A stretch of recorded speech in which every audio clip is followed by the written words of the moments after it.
نے اپنے نور سے ایک نور کو تخلیق کیا ہے، اس نے اس نور کو کہاں رکھا؟ تو جواب عرض کر رہا ہوں، اس خدا نے اسی نور کو بنا کر اپنے چوتھے پردے عظمت میں رکھ دیا۔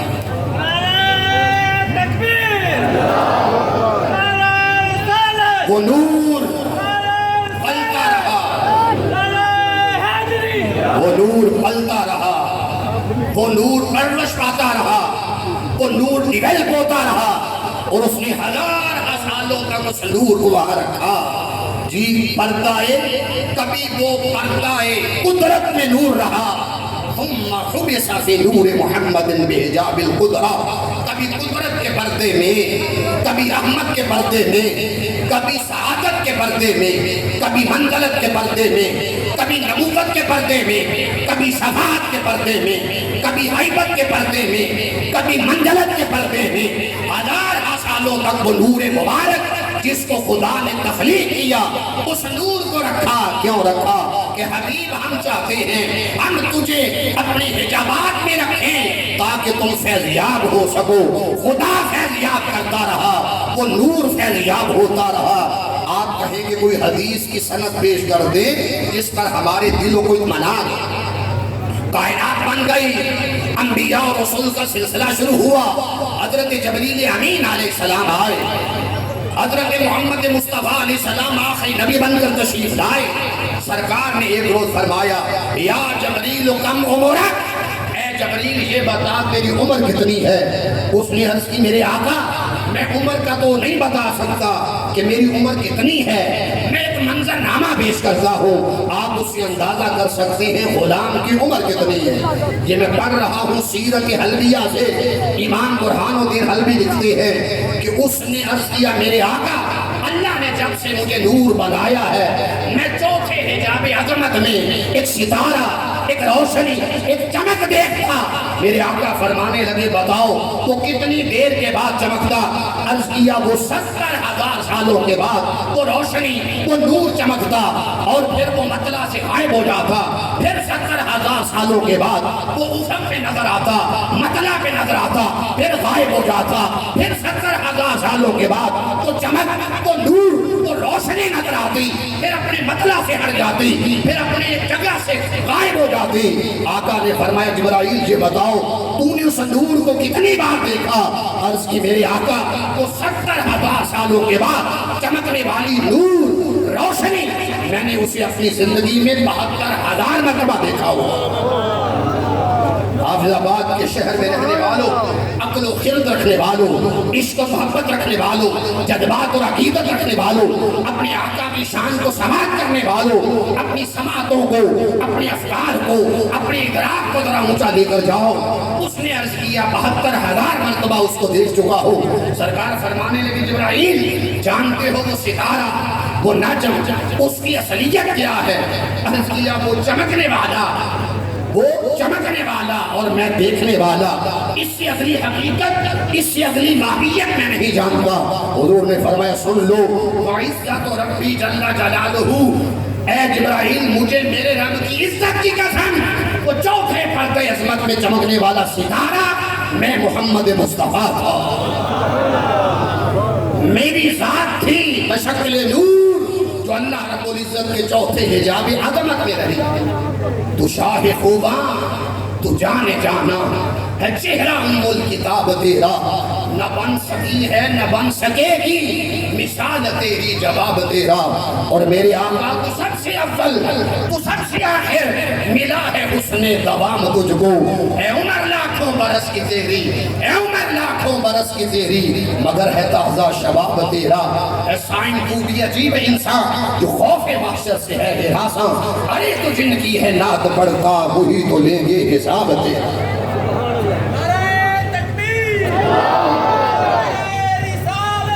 علامہ اقبال حکیم الامت جرمن سے پی ایچ ڈی کرنے والا شخص کہتا ہے نگاہ عشق و مستی میں وہی اول وہی آخر، وہی قرآن وہی فرقان وہی یاسین وہی طٰہٰ۔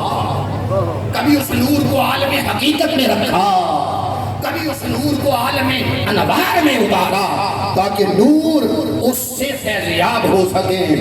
پھر اللہ رب العزت نے اس نور کو عالم ارواح میں اتارا، ساری روحوں کو پیدا کیا، اور قرآن مجید میں آتا ہے اس نے میثاق اور وعدہ لیا ان روحوں سے جس میں نبیوں کی، رسولوں کی، غوثوں کی، کتبوں کی، ابدالوں کی، ہر وہ شخص جس میں دنیا میں آنا تھا۔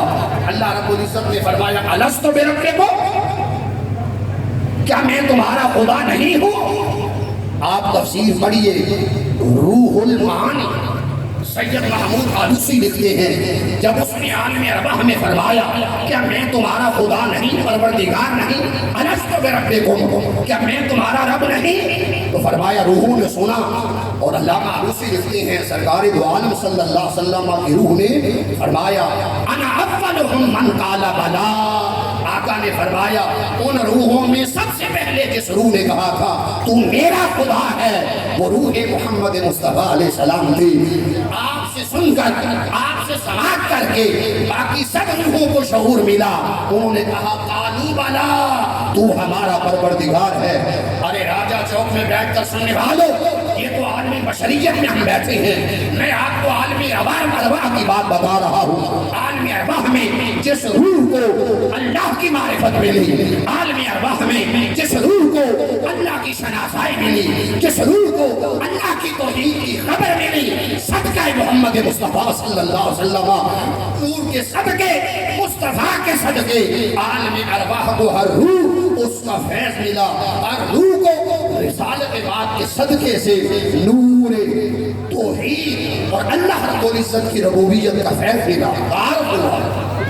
پھر اس نے عالم بشریت پیدا کیا، اس میں حضرت آدم علیہ السلام کا جسم بنایا، وہ نور جو کبھی حقیقت میں تھا، وہ نور جو کبھی حجابات میں تھا، وہ نور جو کبھی انوار میں تھا، وہ نور جو کبھی ارواح میں تھا، عالم ارواح میں اس نور کو اللہ نے زمین پر اتارنے کے لیے حضرت آدم علیہ السلام کا جسم بنایا، اس نور کو پشت آدم میں رکھ دیا۔ جو ہی آدم کی آنکھیں کھلی تو کیا دیکھتے ہیں؟ عرش الہی پر لکھا ہوا ہے لا الہ الا اللہ محمد الرسول اللہ۔ عرض کیا یا اللہ یہ کون ہے محمد صلی اللہ علیہ وسلم؟ فرمایا آدم تم نہیں جانتے؟ اللہ پاک نے فرمایا نہیں جانتے؟ اولا بتا دے۔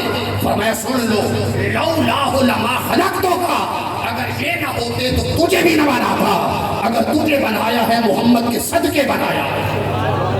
آدم اکیلے رہتے تھے، پھر حضرت آدم علیہ السلام کی تسکین کے لیے ان کی بائیں پسلی سے حوا کو پیدا کیا۔ آدم بڑھنے لگے، فرمایا ٹھہرو، یہ تمہاری خدمت کے لیے ہے، تمہاری تسکین کے لیے ہے، حق مہر ادا کرو۔ تو عرض کیا مولا حضرت حوا کو اپنے عقد اور نکاح میں لانے کے لیے حق مہر کیا ہے؟ فرمایا 10 مرتبہ آدم اور 10 مرتبہ حوا مل کر 20 مرتبہ مصطفیٰ پر صلاۃ و سلام کر دو، مصطفیٰ پر درود و سلام کر دو، یہی تمہارا حق مہر ہے۔ پھر اللہ نے حضرت آدم علیہ السلام کو بیٹا دیا شیش۔